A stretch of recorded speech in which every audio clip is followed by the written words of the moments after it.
Welcome everyone.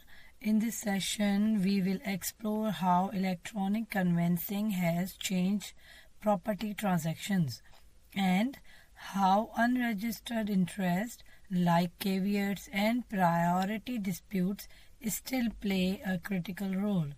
By the end, you will see how these rules interact with the torrents system. Here is why this matters in practice. Property transactions today are increasingly digital. We need to understand not just how the e-conveyancing framework operates, but also how traditional concepts like unregistered interest and caveats continue to influence outcomes in disputes. Electronic conveyancing is essentially the digital settlement of property transactions. Instead of paper contracts being exchanged at settlement, lawyers and financiers use the PEXA platform to do this. The electronic conveyancing national law applies across all states of Australia, ensuring uniformity. Notice how the process is streamlined. First, documents like mortgages are digitally prepared and signed. Secondly, they are lodged with the Land Titles Office and checked. Finally, money changes hands and registration occurs almost immediately. This process removing the delays which is common under the paper system. The system isn't open to everyone. Only approved subscribers like lawyers and conveyancers can use it. They must comply with strict rules.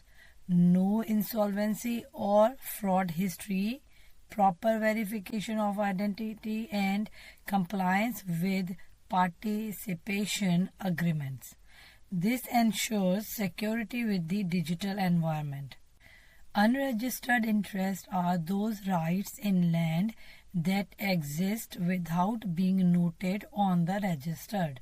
Classic examples include leases, easements, or rights under trust.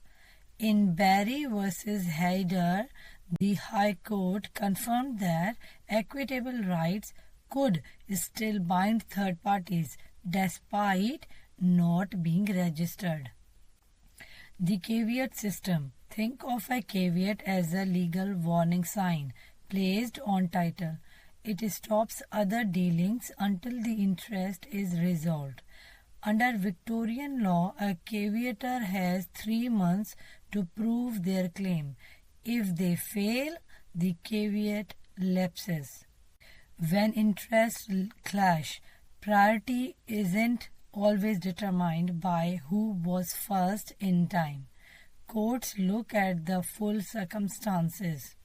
In Haid versus Reliance Finance, the High Court stressed that fairness, justice, conduct, and notice all matter when resolving competing claims. Here is a turning point now. If you don't lodge a caveat, your interest is still valid, but if someone else registers an inconsistent interest, yours can be lost.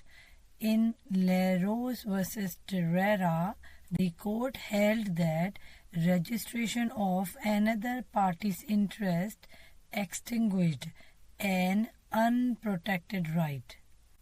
Notice alone does not decide a dispute. It's one factor in the overall fairness assessment. In Haid versus Reliance Finance, the court explained that judges must weigh conduct, knowledge, and industry practice when determining priority. This brings us to the end of topic 6a. We have covered how electronic conveyancing works, how unregistered interest and caveats fit into the system, and how disputes are resolved. Thanks for joining me, and I will see you in the next lesson.